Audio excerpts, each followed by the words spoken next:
சென்னை வள்ளுவர் கோட்டத்தில் ஓய்வு பெற்ற துணை ராணுவ படை வீரர்கள் கூட்டமைப்பு நலசங்கம் தமிழ்நாடு பாண்டி சார்பில் புல்வாமா தாக்குதலில் 6ஆம் ஆண்டு நினைவேந்தல் நிகழ்ச்சி கவன ஈர்ப்பு போராட்டம் நடைபெற்றது.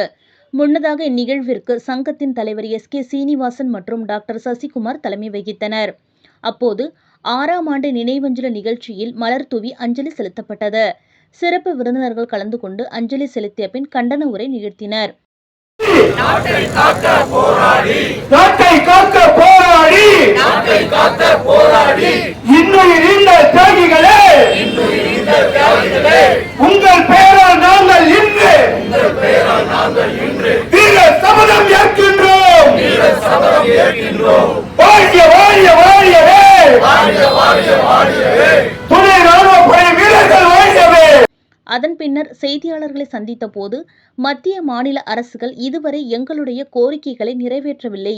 எனவே மத்திய அரசுக்கு கோரிக்கையாக ஒரே பதவி, ஒரே ஓய்வூதியம், ஒரே சலுகைகள் வழங்க வேண்டும். மத்திய அரசு ஓய்வு பெற்றவர்களுக்கு நல உதவிகள் செய்ய மாநில அரசுக்கு உத்தரவு பிறப்பிக்க வேண்டும். துணை ராணுவத்தினருக்கு எக்ஸ் சர்வீஸ்மேன் அந்தஸ்து வழங்க வேண்டும். துணை ராணுவ படையினருக்கு மறு வேலைவாய்ப்பு உருவாக்க கேப்வெக்ஸ்கோ நிறுவனம் அமைக்க ஆணை பிறப்பிக்க வேண்டும். மாவட்டம் தோறும் கேண்டீன் மற்றும் மருத்துவ வசதி செய்து தர வேண்டும். மேலும் மாநில அரசு எங்களுக்கு நலவாரியம் அமைத்து தர வேண்டும்.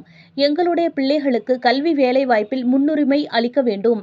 அத்துடன் குடிசை மாற்று வாரியத்தில் வீட்டு வரி விலக்கு அளிக்க வேண்டும் என்று இதுபோல் பல கோரிக்கைகளை முன்வைத்து பேசினார்.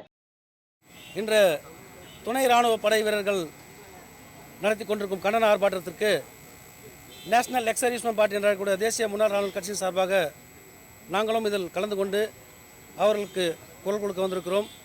இதில் நிறைய பாரபட்சங்கள் மத்திய அரசாகட்டும் மாநில அரசாகட்டும் நிறைய பாரபட்சங்கள் பார்க்கிறார்கள்.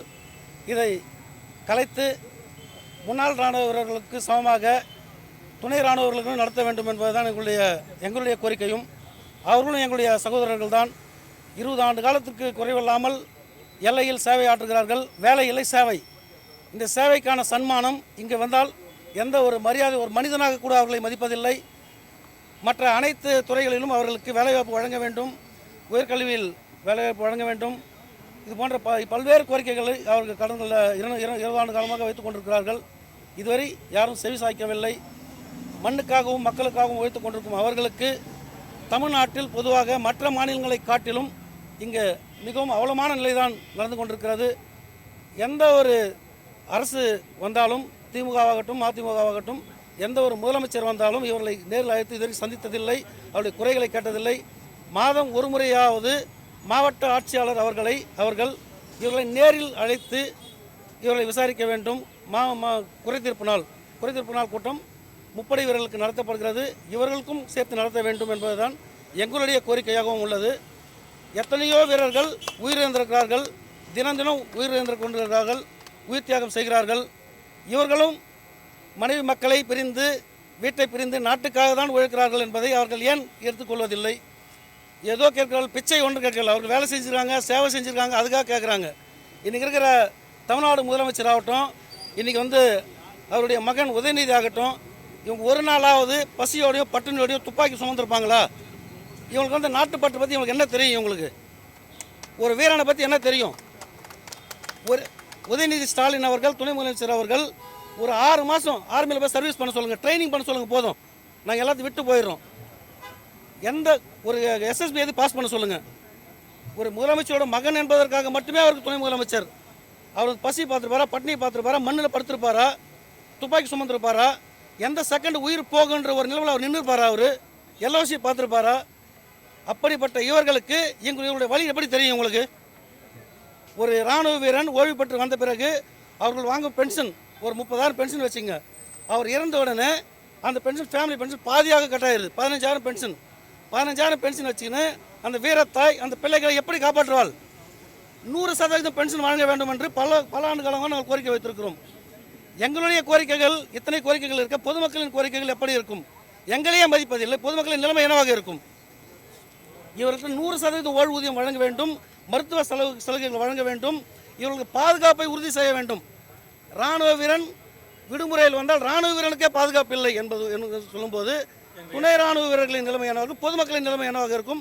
அப்பாவி மக்கள் தினம் தினம் குமரி கொண்டிருக்கிறார்கள், வெளியில் சொல்ல முடியாமல். இலவசம் என்ற ஒன்றை வைத்துக்கொண்டு நாம் கட்டும் இந்த வரி பணத்தை சூறையாடி கொண்டிருக்கும் இவர்களிடமிருந்து நாட்டை காப்பாற்றுவதற்காக எல்லையை காத்த முன்னாள் இராணுவர்களை மக்களை காப்போம் என்ற ஒற்றை குறிக்கோளோடு இன்று அரசியல் கட்சி துவங்கி பார்க்கும்போது தான் என்னுடைய தம்பிகள் துணை ராணுவ படை வீரர்களின் நிலைமை மிகவும் கேவலமாக உள்ளது, மிகவும் கொடூரமாக உள்ளது. அவருக்கு டெக்ஸ்கோவில் வேலைவாய்ப்பு வழங்குவதில்லை. டெக்ஸ்கோ கேன்டீன் ஃபெசிலிட்டி, டெக்ஸ்கோ எல்லாமே கிடைக்கணும். அவர்களும் சமம்தான், இரு கண்கள் போலதான். ராணுவமும் துணை ராணுவம் வெவ்வேறு, அனைவரும் ஒன்றுதான். அதற்கு நிகராக இவர்கள் நடத்த வேண்டும் என்பதுதான் இன்று எங்களுடைய கோரிக்கையும். நாடு முழுவதும் உள்ள அனைத்து, தமிழ்நாட்டில் முழுவதும் உள்ள மொத்த அனைத்து இராணுவம் துணை இராணுவம் அனைவரையும் ஒருங்கிணைத்து மாபெரும் கண்டன ஆர்ப்பாட்டம் இதே வள்ளுவர் கோட்டத்தில் நடைபெறும் என்பதை இதன் மூலம் நான் தீர்மானமாக எடுத்துக்கொள்கிறேன். என்ன செய்தேன்னா 2012 ஒரு ஜீவோ கொடுத்துட்டாங்க, இவங்களுக்கு இராணுவத்து மாதிரி சலுகை கொடுங்கன்னு சொல்லிட்டு. மத்திய அரசோட நிலைமை அவ்வளோதான். மத்திய அரசு பட்ஜெட் ஒதுக்காமல் பார்லிமெண்டத்தில் பொய் சொல்கிறாங்க. பார்லிமெண்டத்தில் நாங்கள் துணை இராணுவ படை வீரர்களுக்கு அனைத்து சலுகையும் செய்து கொடுக்கின்றோம் என்று MOS நித்யானந்தா ராய் சொல்லியிருக்காரு. அந்த பேப்பர் எங்கிட்ட இருக்குது, நான் வேணால் உங்களுக்கு தரேன் சப்போர்ட் டாக்குமெண்ட்டாக. அதனால் எங்களுக்கு இந்த மாதிரி குறை சொல்லாதீங்க, எங்களை நிறுத்தி கொடுங்க. எங்களுடைய ப்ராப்ளம், நாங்கள் கரெக்டாக கேள்வி கேட்டீங்க. நாங்கள் மத்திய அரசு சம்மந்தப்பட்டவங்க, மத்திய அரசு தான் வேலை செஞ்சோம், மத்திய அரசு தான் எங்களுக்கு ரீஹாபிலிட்டேஷன் ரீசெட்டில்மெண்ட் பண்ணணும், மத்திய அரசு தான் எங்களுக்கு எக்ஸ்டென்ஷன் ஸ்டேட்டஸ் கொடுக்கணும், மத்திய அரசு தான் எங்களுக்கு நல வாரியம் உருவாக்கணும், மத்திய அரசு தான் ஃபண்டு ஒதுக்கணும் கொடுத்துட்டு ஜாயிண்ட் மெமோரண்டம் ஸ்டேட்டு கூட சொல்லி இவங்களுக்கும் அந்த இராணுவத்துக்கு மாதிரி ஹெல்ப் பண்ணுங்க அப்படின்னு அவருடன் ஒருங்கிணைப்பாளர் டி. சந்திரன், அறந்தாங்கி குணா உட்பட சங்க நிர்வாகிகள், உறுப்பினர்கள் அதிக அளவில் கலந்து கொண்டனர்.